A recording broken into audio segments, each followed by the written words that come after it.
Assalamualaikum warahmatullahi wabarakatuh.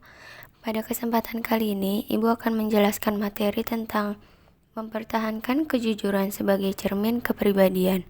Harap disimak dengan baik. Jujur dalam bahasa Arab adalah as-sidqu atau sidik, yang berarti benar, nyata, atau berkata benar. Lawan kata ini adalah dusta. Dalam bahasa Arab adalah al-kazibu.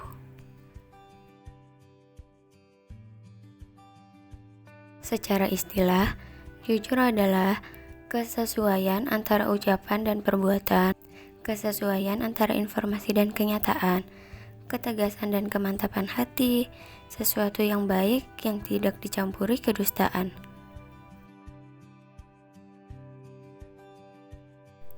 Kejujuran merupakan pondasi atas tegaknya suatu nilai-nilai kebenaran, karena jujur identik dengan kebenaran.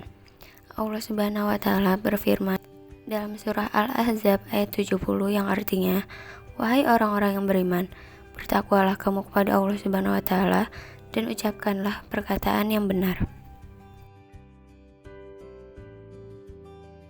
Diriwayatkan dari Abdullah bin Mas'ud radhiyallahu an, Rasulullah Shallallahu alaihi wasallam bersabda, "Hendaklah kamu berlaku jujur, karena kejujuran menuntunmu pada kebenaran, dan kebenaran menuntunmu ke surga." Dan senantiasa seseorang berlaku jujur dan selalu jujur sehingga ia tercatat di sisi Allah Subhanahu wa Ta'ala sebagai orang yang jujur. Dan hindarilah olehmu berlaku dusta, karena kedustaan menuntunmu pada kejahatan, dan kejahatan menuntunmu ke neraka. Dan seseorang senantiasa berlaku dusta dan selalu dusta sehingga dia tercatat di sisi Allah Subhanahu wa Ta'ala sebagai pendusta. Hadis riwayat Muslim. Imam Al-Ghazali membagi sifat jujur menjadi beberapa bagian. Yang pertama, jujur dalam niat atau kehendak, yaitu tiada dorongan bagi seseorang dalam segala tindakan dan gerakannya selain dorongan karena Allah Subhanahu wa Ta'ala.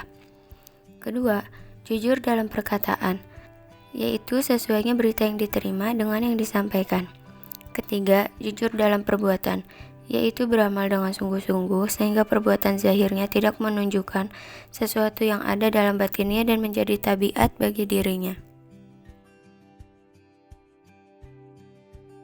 Penerapan perilaku jujur dalam kehidupan sehari-hari, baik di lingkungan keluarga, sekolah, maupun masyarakat, misalnya sebagai berikut.